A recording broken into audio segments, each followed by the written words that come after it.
Sometimes big data solves what we think of as old world problems, like mail.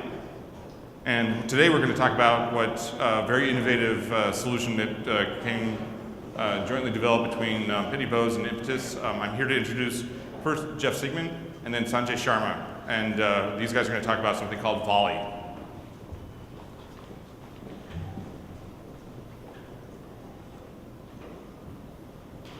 Uh-oh.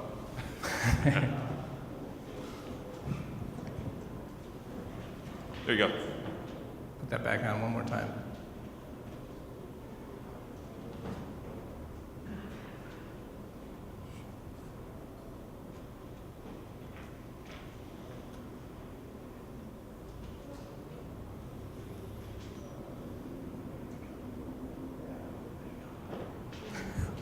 Shall we just click?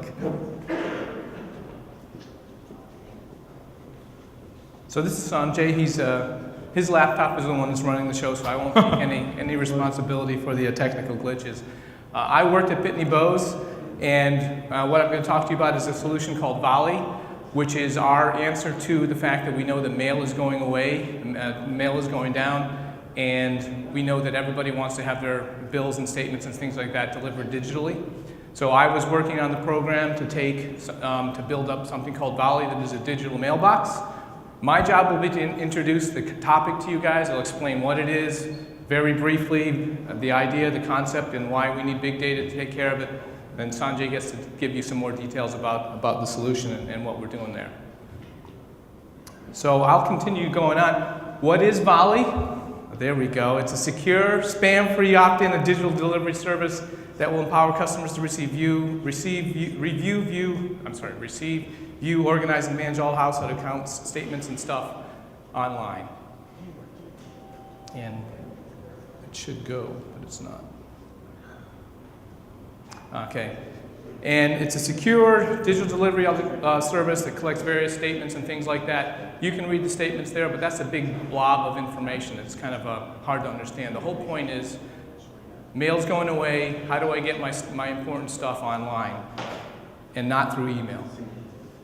So a simpler version of it is one place to go for everything. One password gets you into everything. Your bills, your statements, your bank account, all that information is stored in one online presence. And then, of course, how do you have all this information? You have all the mail stacking up on your desk if you're still getting mail. What do I do with it? You can organize it in Volly as well. It's not just a place to gather information. It's a place where you can tag stuff and highlight things and organize it for you, for your taxes, your mortgage statements and things like that. And of course, in one place, all your bills that you're getting in one place, you can organize them, sift through them, decide what's important, what's not, all in once again, one portal, one place. And then, of course, you can set your alerts to get information. You paid your bill, you didn't pay your bill, you want to pay this bill 15 days earlier than the other ones. I want to wait till the last minute to pay that one. So there's a lot of customization you can do that you can pay all your bills the way you're trying to do it with Volly.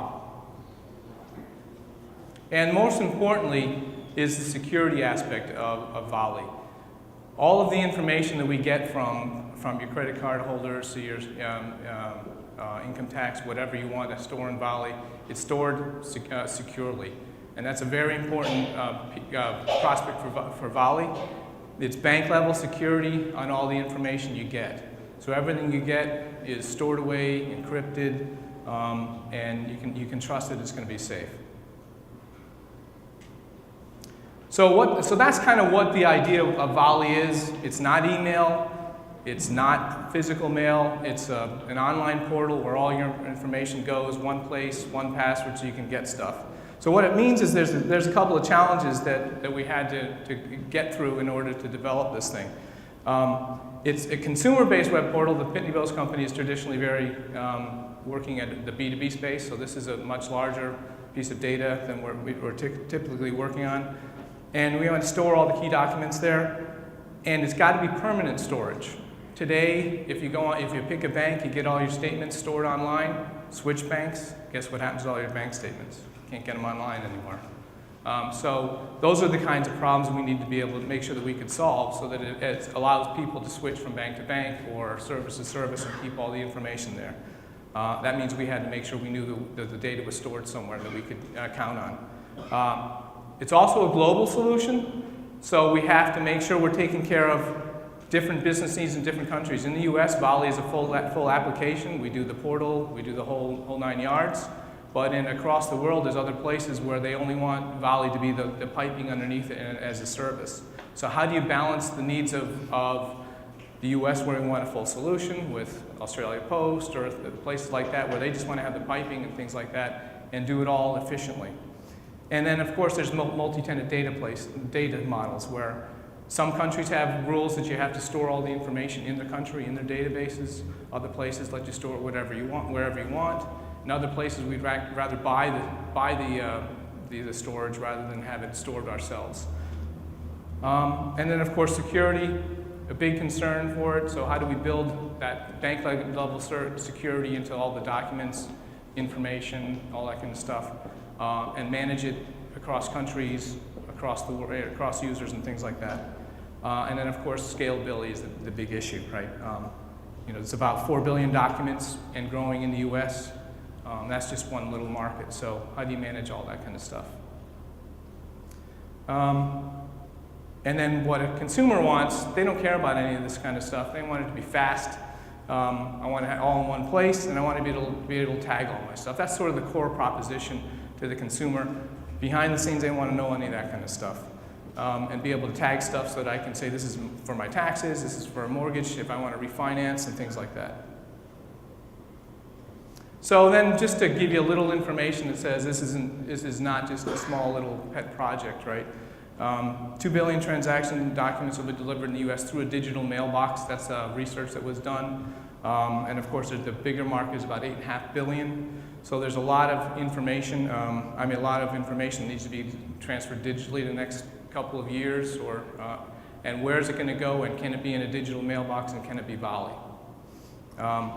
And of course, there's a large market, $323 million in terms of paperless things. So this sort of sets the stage for what Volly is, how important it is, and that it's not a little pet project.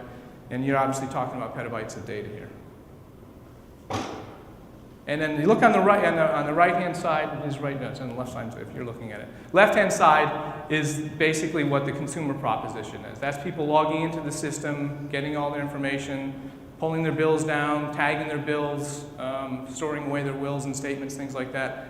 At the bottom of the diagram is the people that really make the system run. These are the people who are sending you your mail today. They're sending you your credit card statements, your wireless bills, all that kind of stuff. Those people have to put content into the system in order for the consumer to be able to see it.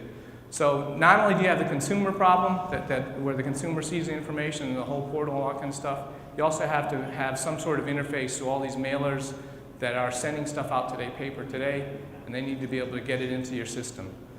And they need to get it in securely. And then, of course, there's many ways that we designed to get it in there, whether that's through something called a secure mail gateway, or a hosted secure mail gateway where we take a box and put it on the premises, and then whether we're with or without transformations. We built an SDK, so there's a couple different ways that we had the support of getting it all into that big cluster of Volly. So that's kind of the business issue that we needed to solve, and we're going to pass it over to Sanjay, who's going to talk about how we solved it. Thanks, Jeff. So those are the challenges that around 2.5 years ago, Surya Sagi, VP Volly program, came to one of our presentations in Cloud Expo, right here in the island of Manhattan. And we were presenting on Hadoop in the cloud, and that's where we heard about this these challenges, and we started a journey, and that's what I'm going to share about today, the journey that we had over the last couple of years in building Volly. So I work for Impetus Technologies, and we basically are advisors, architects, and application builders. We're based out of San Jose, and we have been focusing in big data for the last 3-4 years. Of course, we work across multiple technologies. We are vendor agnostic.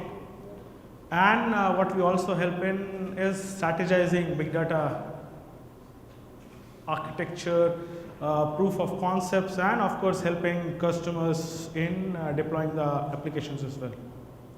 So given that we looked at the various challenges from Volly's perspective, we had to come up with a methodology to figure out what would be the best solution which would meet all the basic requirements for Volly. So of course we are talking about a petabyte scale application. We are talking about cloud-based storage, since that was a very important requirement, where Volly could be deployed all across the world in different geographies. And of course we are talking about a highly secure mechanism, again working in a public cloud. So working with the multiple customers for the past 3-4 years now, we have developed this methodology where we can come in and evaluate and find the right reference architecture and then help customers build that solution itself. So we use the same methodology for Volly as well, where we understood all the technical and business challenges, of course understood the short-term and long-term requirements, and what we use is something called a evaluation criteria based comparison matrix, where we collect all the technical and business requirements into a simple matrix where we collate all the evaluation criteria, and then you can use a simple scoring model for finding the right solution. Of course, that involves figuring out what are the main technology tiers for Volly. So we're talking about mailer gateway, where somebody can send batch documents and messages or statements that you will be receiving maybe at the end of month or start of the month, and then having a well-defined user interface for the consumers, where you can log in to a web-based application, maybe through your iPhones or iPads or any other mobile device, and have an omni-device presence of your documents. So this comparison matrix then can be used to shortlist reference candidate solutions within each technology tier, and then we could run a benchmark to figure out if all the SLAs are actually being met or not. So here is a representation of the matrix that I was talking about. So what you see here is basically a simple Excel sheet like representation, where I have on the axis I have various technologies and various tiers as well. So you see some representative tiers such as data storage, security, and web middleware tier. So we of course build a custom scoring matrix for each and every tier, and for data store particularly, we had to come up with a solution which could scale to petabytes of data, of course cloud friendly, and we further divided those evaluation criteria into certain perspectives depending on the end user profile, group, or team. So basically you have different teams which have different perspective of their business and technical requirements. So talking about operational perspective, development team perspective, infrastructure deployment, management, testing as well. Impetus has been in the product engineering world for the last 17 years. So we have developed a maturity model called software product maturity model, which basically is around taking care of around 21 non-functional requirements that we believe should be a part of every product. So some of the dimensions of these SPDMM perspective are things such as scalability, performance, monitoring, internationalization, and of course security, which was one of the main requirements in Volly. Of course, all the SLAs were also covered under SPDMM analysis. So we are talking about around 16K documents of around 250 kilobyte getting inserted in 1 minute. We are also talking about around 20 to 50,000 concurrent users within year one. So we basically wanted to build something which could scale at the back end for batch processing, or batch processing happening mostly at the night, and then allow consumers to access your statements and documents in real time. So here is a high-level model that we built for a cloud-based architecture for Volly. So Volly is a service-oriented architecture where you have different components, and one of the most interesting challenges that we had to solve was build a cloud-agnostic solution. So Eric in the previous discussion was talking about how do we move, how we might become interlocked with some of the clouds, and Volly initially did not have very good experiences with multiple cloud vendors. So the first imperative was to build something which would work across cloud, and that's where we had to build this cloud orchestration framework. This cloud orchestration framework basically is based on JCloud API and Puppet as the internal underlying technologies, which allow you to deploy Volly not only on a specific cloud, we can deploy it on multiple clouds, so that we can have the main cluster running, say, in rack space, while the standby server can run, the standby cluster can run in Amazon Web Cloud or any other Terraform or any other cloud. Of course, we have support for in-premise infrastructure deployment as well, which means that you can on the fly have your cluster running in premises as well as cloud as and when required. So it automates the cloud orchestration framework takes care of data synchronization, other things as well. And of course, Cassandra is the data store, which is the main storage mechanism behind Volly. So there were certain features in Cassandra. Of course, we had to go through the entire POC or a benchmark phase to prove that all the SLAs were being met. So Cassandra beat everybody right and left as far as read and write speeds were concerned. We're talking about multi-data center support, and around 2 years ago, DataStax or Cassandra was the only one which had that support. And that's where Cassandra was a very basic logical option for us. We're also having, of course, a service-oriented architecture based on a Java J2EE Spring-based framework, and we use RabbitMQ as a messaging backbone with Tomcat as the main server. For security, we have a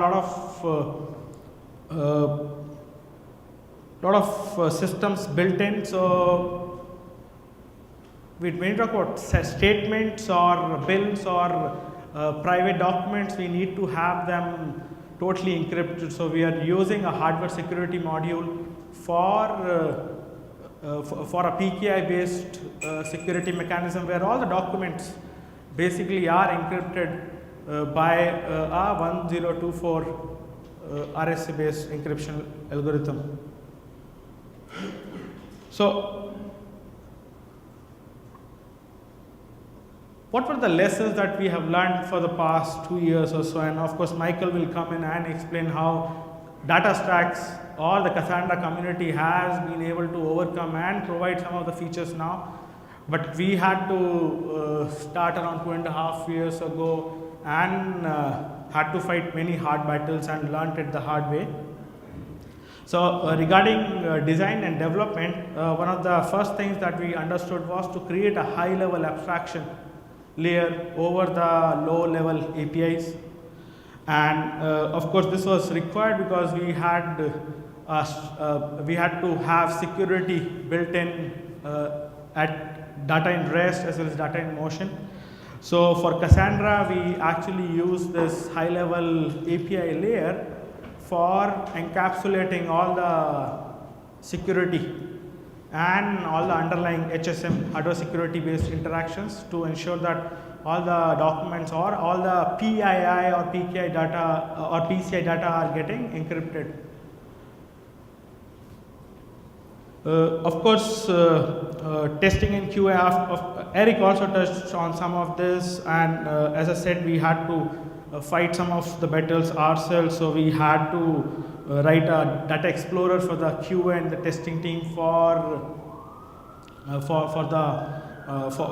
their manual testing.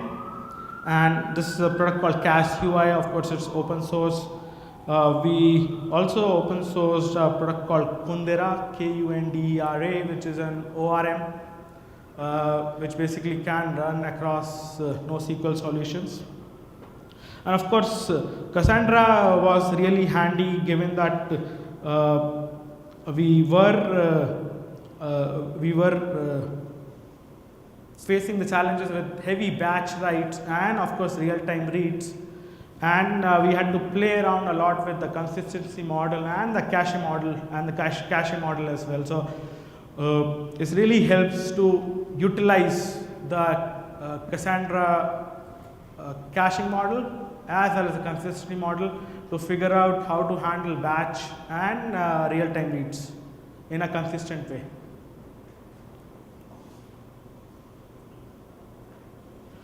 Of course, Eric also touched upon that, where monitoring and management needs to be abstracted, and you should have it controlled as early as possible. So we used a Hyperic HQ based management suite where we could utilize Cassandra JMX based monitoring, and of course, continuous monitoring of Cassandra really helps in ensuring that you do not get into too bigger problems. And of course, as far as deployment is concerned, we were using the cloud orchestration framework for ensuring deployment across multiple clouds. We were also using Cassandra's incremental backup and disaster recovery support across clouds, as I mentioned. And significantly, I think Cassandra was the only solution which could provide such a kind of flexibility between multiple clouds or within a single data center as well. And of course, we're talking about security everywhere, data in rest and data in motion.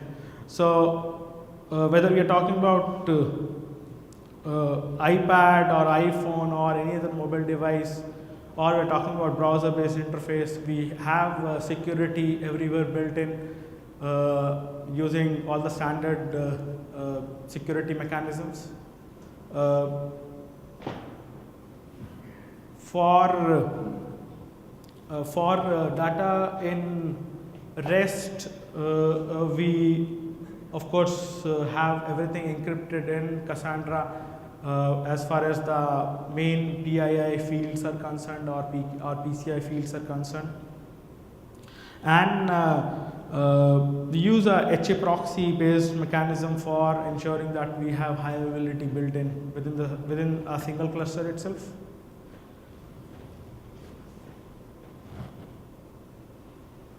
I had also talked about the disaster recovery mechanism. So right now, Volly for year 1 is currently running on a Terramark cluster, and we can have a backup running on Rackspace or Amazon Web Cloud as and when required. Of course, we have a backup that can run in the in-premise infrastructure as well. So I'll invite now Michael to sum up and talk about how DataStax or Cassandra has been helpful in meeting these challenges. Cool. So one of the things I'm struck by this journey is that they went from a seemingly low tech and small data problem, which is the Daily Mail for your grandmother, and they went from that point to turning this into a very big data problem. And the scale in which they needed to do so was interestingly complicated by the absolute need for security, the absolute need for usability, and the absolute need for availability as well. Okay, and that matters a lot when your grandmother is trying to figure out how to get from the era of the bank statement to the era of the bank interaction online. And so this is an interesting bridging technology. And in order to fulfill all that, there was an interesting set of, Sanjay would love to tell you guys more about what the criteria were behind this, but that's obviously proprietary to Impetus. But the collaboration between Impetus and Pitney Bowes in exploring this need for this technology to solve this interesting business problem, learning more about what happened behind the scenes in terms of saying, okay, so Cassandra became not just fundamental, but it became essential to the solution. And we all, in our work lives have to come to that moment where we kind of, the light bulb goes on, and sometimes Cassandra is the right answer, sometimes it's not. This is a use case that made a lot of sense, right? Where we had a lot of batch writes, we had a lot of real-time reads, we had to have a lot of, we had to have, unimpeachable security, unimpeachable availability, and it made sense. If there had been more of a focus on just pure document database, there are better answers out there, perhaps. I think there are. But what Cassandra came through for these guys was when we started looking at kind of making this multinational, making it globally available, and having to span multiple cloud providers. All of a sudden, go back in time. Remember, this is 2-3 years ago that they started to build this. There was no such thing as OpenStack. There was no such thing as Eucalyptus. That was before those guys were fully mature. So how do you get there? The answers aren't that different today either. It's still really complicated. Even our friends at Netflix talk about being eventually portable. That's easy. But these guys did that 2-3 years ago in terms of their fundamental design. And I think that when you look at those business requirements, you look at the technology requirements, we get to an interesting point where we said, here's the right use case for this technology, a distributed database that can span clouds. Okay? That's a pretty interesting kind of cognitive leap that you have to make there. And I think that when you start looking at kind of the consequences of distributed systems, they're going to be able to span data centers, to be able to span clouds. The answers get smaller and smaller in terms of what the viable candidates are for that technology. We still have a lot of work to do. We have to fix counters. We have to do a lot of things inside of Cassandra. And we have to take that technology and move it forward with DataStax Enterprise. And we want to continue to engage the community in the exploration of those ongoing solutions so that we can actually kind of say, okay, when Jonathan asks you guys for help, for your input, we need your input. Because we can't build solutions like this going forward without your help. So we really do appreciate the contributions of the community in many different ways. We really take on, we relish the opportunity to take on new business challenges and new opportunities with you guys together. So thank you very much for your contributions, and thank you very much for your contributions. We're grateful to have you here today. We look forward to hearing what you guys come back with when all is said and done. So thank you very much.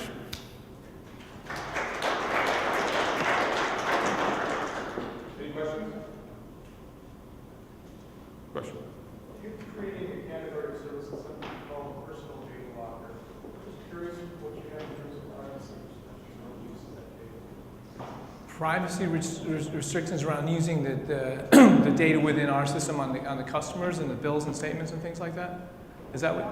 What are you committing to the customers in terms of how you believe the data? Oh yeah. Provide that data? Yeah, our commitment is, we're bound by all the big security restrictions around credit cards and things like that. We don't use the data for anything at all. It's locked up. People within the company can't get to the data. It was PCI audited, for example. PCI, and it's different forms from country to country, but we're bound by all those. Yep.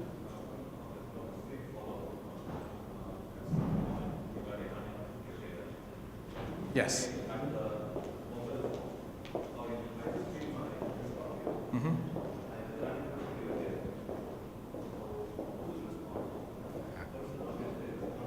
Right.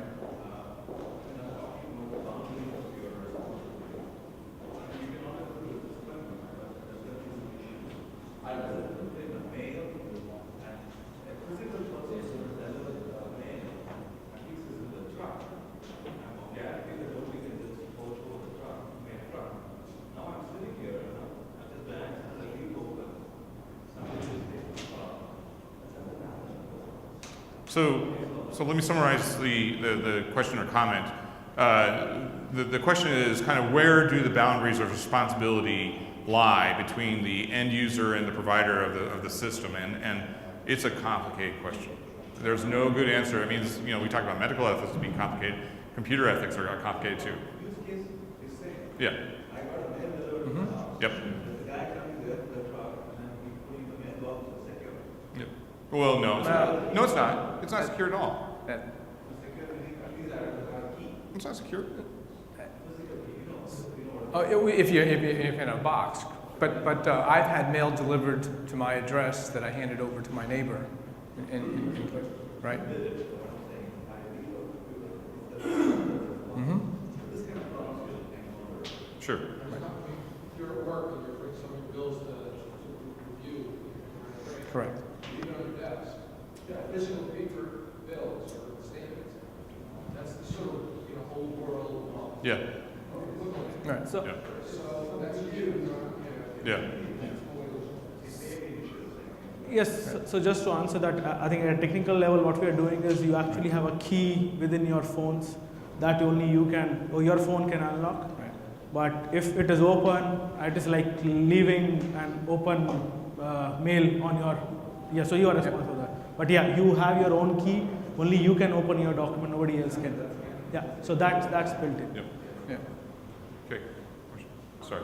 What were the key reasons that you chose Cassandra over some of the other solutions, and what were there any issues that you ran into that you had to overcome, any challenges with using Cassandra? Okay, so two questions. One was, what's the criteria for choosing Cassandra? Two was, what were the issues encountered? So I think some of the challenges were, of course, petabyte scale deployment, cloud agnostic deployment, and of course high availability. And we actually had a bake-off between multiple solutions, including RDBMS solution. MongoDB was also one of the contenders over there. We did not consider HBase at that time because HBase was not ready and did not have a multi-data center approach at all. And that's where Cassandra kind of shined and beat everybody left and right. In terms of throughput, in terms of the other functionalities as well, such as multi-data center support and the cloud agnostic nature that we wanted, Cassandra was a very good fit for that. And one of the issues they encountered that we talked about before was, the programming interfaces were not there. They had to do a lot of work with Thrift. They actually had their own ORM. It was, it illustrated the principle that we talked about. This is actually a line from Tufton. That your first 2 weeks with Mongo are your 2 best weeks. Your first 2 weeks with Cassandra are your 2 worst weeks. I have 2 questions one, do you take static snapshots of your data, how, and 2, you talk about authentication and encryption. Can you talk a little bit about authorization of data? Okay, so 2 questions. One, what's the first one? Snapshots, static snapshots. That's what threw me off. Okay, so point-in-time snapshots.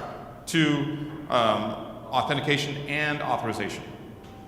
Sure. So we do take incremental backup, and that basically I think was put into place after Cassandra started supporting incremental backups. Otherwise, earlier 2.5 years, 2 years ago, we actually had to take the entire snapshot and then do it. But of course, Cassandra has been evolving to provide those enterprise level support.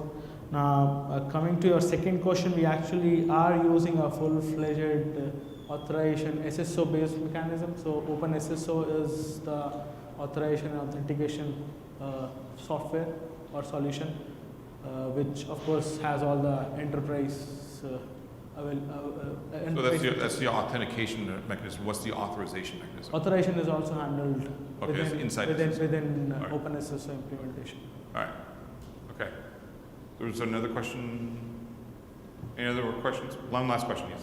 Maybe not so technical, but how does this make money? How do we make money? Well, it's kind of a very simple answer to that. Just like the post office sender pays is kind of the way you take care of it. So the people that are paying for the system are the people that want to send you bills and they want to send them cheaper. So instead of paying the post office, they pay Volly. So sender pays, and they pay us. You know, obviously they get savings if they pay Volly to send the bill rather than sending it through the post office. This is live. It's still moving along through development phases. It's live in some countries, or a country. It is in a beta release within the United States at the moment.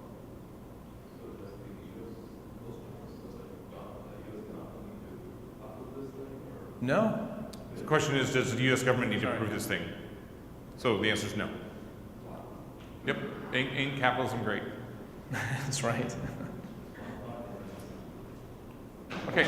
Thank you very much, everybody, for joining. Thanks. Talk to you soon with the next episode.